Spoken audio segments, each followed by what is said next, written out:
Assalamualaikum warahmatullahi wabarakatuh.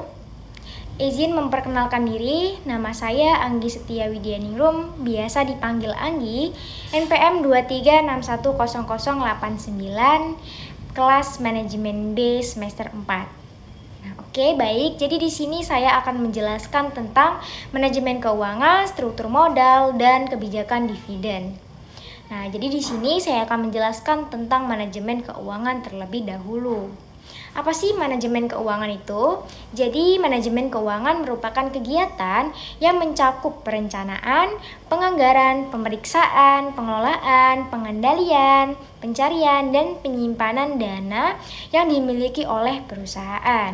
Demi kelancaran dan keberlangsungan bisnis dalam jangka waktu lama, diperlukan manajemen keuangan yang dilakukan secara matang. Nah, jadi itu adalah salah satu pengertian dari manajemen keuangan. Pentingnya manajemen keuangan dalam bisnis itu apa sih? Jadi, manajemen keuangan termasuk salah satu pilar dari suatu bisnis.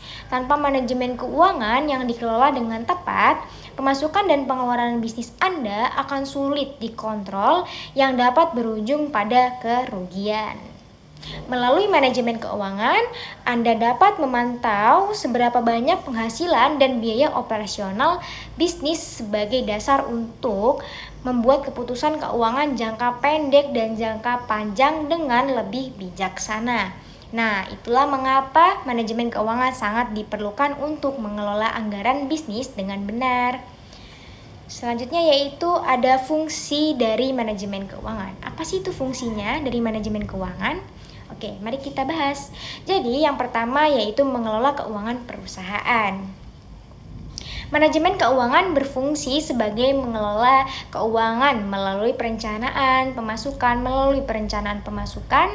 dan pengeluaran dana dalam periode tertentu, hingga menghitung laba dan rugi yang diperoleh selama periode tersebut. Nah, yang kedua yaitu mengendalikan keuangan perusahaan. Setelah melakukan perencanaan keuangan, perlu dilakukan evaluasi untuk mengendalikan keuangan perusahaan. Apabila terdapat hal yang tidak sejalan dengan rencana awal, maka Anda bisa dapat menggunakan data keuangan tersebut sebagai acuan untuk melaksanakan kegiatan selanjutnya. Nah, dengan kata lain, manajemen keuangan membantu bisnis Anda kembali sesuai rencana yang telah disusun dari awal. Perusahaan nantinya dapat mengetahui hal-hal apa saja yang terjadi pada saat penggunaan anggaran. Selanjutnya yaitu pemeriksaan keuangan perusahaan. Dalam suatu bisnis biasanya dilakukan audit atau pemeriksaan keuangan untuk memastikan bahwa keuangan di sebuah perusahaan sudah dikelola dengan baik dan berjalan tanpa ada penyalahgunaan dana. Manajemen keuangan yang dijalankan dengan baik tentunya dapat membantu Anda untuk memeriksa keuangan bisnis yang dijalankan sehingga minimalisir adanya penyimpangan dalam keuangan. Selanjutnya yaitu melaporkan keuangan perusahaan.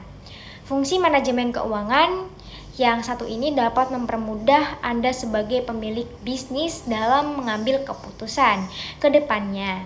Anda bisa melakukan analisis terhadap bisnis yang sedang dijalankan. Dalam hal ini, manajemen keuangan berfungsi wadah yang menyediakan informasi tentang keuangan suatu perusahaan secara bertahap dan rutin, mulai dari laporan keuangan, kuartal, semester, hingga tahunan. Nah, selanjutnya adalah tips mengelola manajemen keuangan. Ayo, tipsnya apa? Jadi, yang pertama yaitu buat rencana anggaran. Dalam manajemen keuangan yang baik, Anda perlu merencanakan dan menetapkan anggaran jangka pendek hingga jangka panjang untuk membantu membatasi pengeluaran anggaran yang berlebihan. Lakukan hal ini secara bertahap dan terperinci, mulai dari banyak pengeluaran yang dibutuhkan dalam menjalankan bisnis hingga berapa pemasukan yang diterima. Yang kedua yaitu pisahkan dana pribadi dan dana perusahaan. Jadi, hal terpenting bagi Anda yang memulai bisnis dalam skala kecil adalah memisahkan dana pribadi dan dana perusahaan agar pembukuan keuangan menjadi lebih jelas dan terstruktur. Melalui manajemen keuangan ini, Anda dapat memperkecil resiko pertanggungjawaban saat terjadi kerugian. Selanjutnya yaitu menyiapkan dana cadangan. Menjalankan suatu bisnis tidak menutup kemungkinan akan ada masanya mengalami kerugian. Meskipun Anda telah menetapkan perencanaan dengan detail sekalipun. Terkadang ada hal-hal di luar perkiraan yang dapat membuat bisnis menjadi goyah. Oleh karena itu, Anda harus mempunyai rencana dan dana cadangan jika terjadi suatu kondisi yang menimbulkan kerugian. Selanjutnya yaitu mengelola pinjaman dengan bijak. Pinjaman atau hutang merupakan salah satu alternatif untuk mendanai kegiatan perusahaan. Namun, pinjaman tersebut tentunya harus dikelola dengan bijak agar tidak menjadi beban yang berlebihan. Selanjutnya yaitu membuat laporan keuangan. Dengan membuat laporan keuangan dalam periode yang diinginkan, Anda bisa mengetahui informasi keuangan secara keseluruhan dari pengeluaran hingga pemasukan yang diperoleh. Selanjutnya yaitu adalah struktur modal. Kita akan membahas struktur modal. Nah, apa sih struktur modal itu? Jadi, struktur modal adalah perimbangan atau kombinasi antara modal sendiri dan modal asing yang digunakan perusahaan untuk membiayai kegiatan operasional dan investasinya dalam jangka panjang. Modal sendiri meliputi saham biasa, saham preferen, laba ditahan, dan cadangan, sedangkan modal asing biasanya berupa utang jangka panjang yang sifatnya permanen. Nah, adapun fungsi struktur modal. Apa sih fungsinya? Jadi, yang pertama menentukan sumber pendanaan perusahaan yang optimal antara modal sendiri dan utang agar perusahaan dapat menjalankan operasional dan investasinya secara efisien.